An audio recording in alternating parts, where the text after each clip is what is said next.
the fact that we now have a, not to get derailed by Trump, but we have a president who will call the best news we have fake news, and we'll sit down with Alex Jones for an hour and tell him he's doing amazing work. Right? I have a hypothesis about Breitbart, by the way.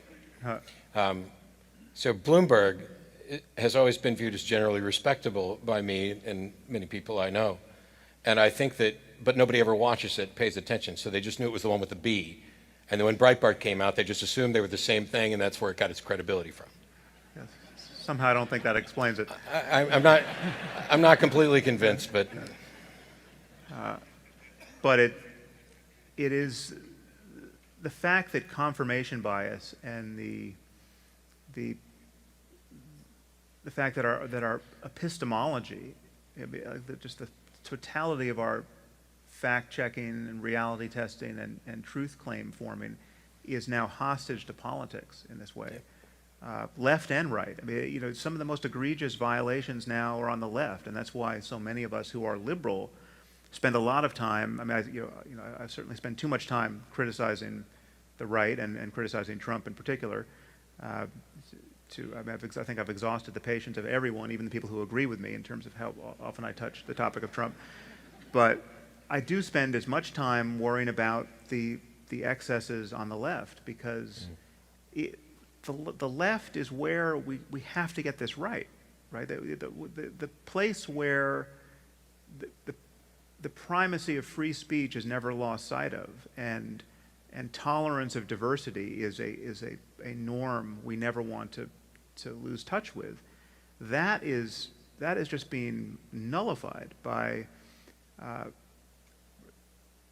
this kind of moral panic on the left. If you told me that tomorrow at a university someone would be deplatformed and anyone who showed up to hear that talk would be spat upon by an angry mob, I could predict with probably 99% confidence that was a leftist phenomenon, or that the people in that crowd were as far to the left politically as we find. And that is a cancer that we have to find some way of combating at this point. It's a bizarre twist, I think, from what my original perceptions were.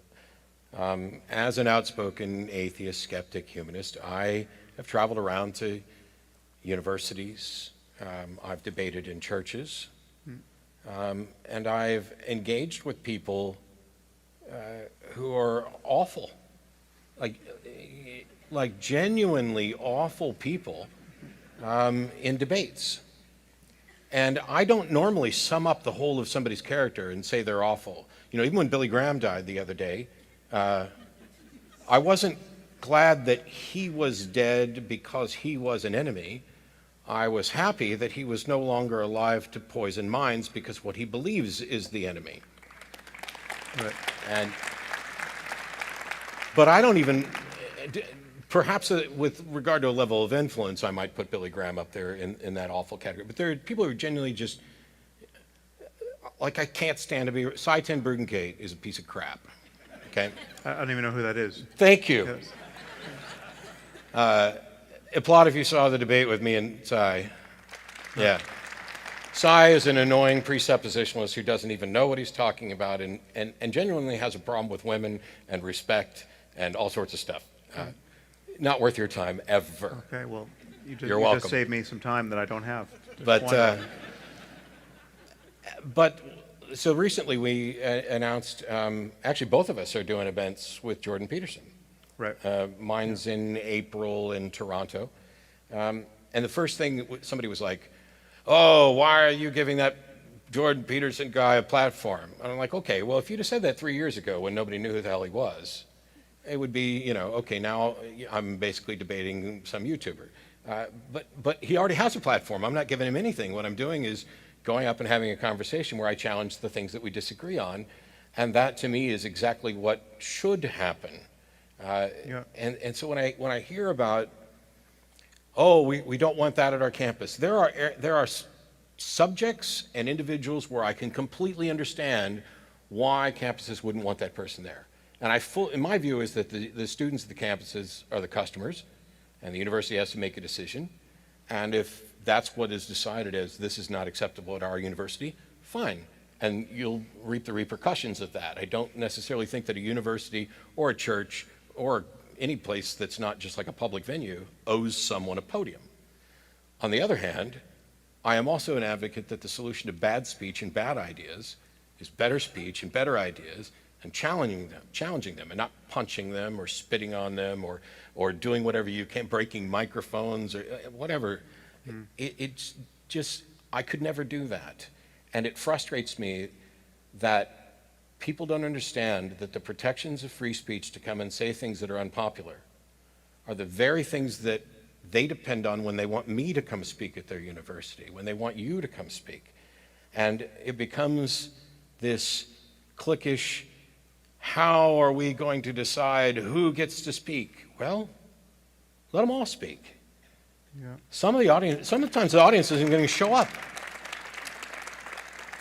Also, well, there are different occasions too, because a speech at a university is different from inviting someone onto your podcast to have a conversation. And there's kind of an uncanny valley here, which I haven't sorted out what I think about it. But if a person is sufficiently bad, you can talk to, it's fine to talk to them, and you're just kind of going to the mode of being an anthropologist. You're just interested in this evil person. You're just giving him enough rope.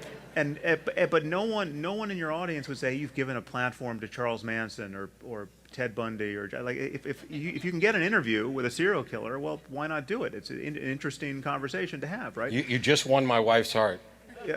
She's fascinated with serial killers and interviews with them. And right. So I mean, I've often thought like it would be interesting to sit down with the Unabomber and have a conversation, right? Because he's probably nuts, but he also is smart and nuts, and he has all of these weird ideas, which I mean, perhaps you recall his manifesto. Many people have put sections of that in blog posts or in books, leaving off the author or putting the author. You don't find out the author's name until you've turned the page. And there are stretches that it can seem quite reasonable, especially given how it anticipates some of the problems we've had with technology. So, in any case, if I sat down with Ted Kaczynski, I would not have to spend any time signaling to my audience that I disapprove of what he's done, right? We're going to spend the first half hour here talking about just how bad it is to send bombs in the mail trying to kill innocent strangers. But if the person isn't nearly that bad, if they're just somebody who has shady views, then the onus is on you, the interviewer, to spend a lot of time describing just how repugnant you consider their views to be. And it's a real challenge because we all know people who get the balance wrong and get penalized for just who they were willing to talk to. And I've made some, I've been public about this. There's some people who have said, I see no reason to have on my podcast, but even though many people online say they want me to talk to them, because I don't actually consider them kind of morally serious interlocutors, but it's Is that why you haven't had me on yet? It's a hard yet? balance to find. What was that? I said, is that why you haven't had me on yet? No, you've been on. You perhaps weren't aware of it, but it is frustrating. I've used your audio on my podcast. Wow. You've been on there. It is frustrating, though, because one of the things I despise is the very idea that I need to use a disclaimer all the time. So I think people get frustrated, but I know I do. The following views expressed do not represent blah, blah, blah, blah, blah, blah. That shouldn't be required. And the mere fact that I'm having a conversation with someone who I would suspect most people would realize I disagree with, I may ask questions in order to elicit responses so that I can actually do a better job of pointing out where there are problems there. But merely asking the questions and allowing them to answer is on occasion being viewed as me giving them, you let that theist talk way too much. Yeah. Well, yeah, but if he's saying dumb things, I trust that the audience is smart enough to get that, and we've exposed a problem with his epistemology, a problem with how he's going to go about making decisions. Right. I don't want to do disclaimers. This is a disclaimer for the future.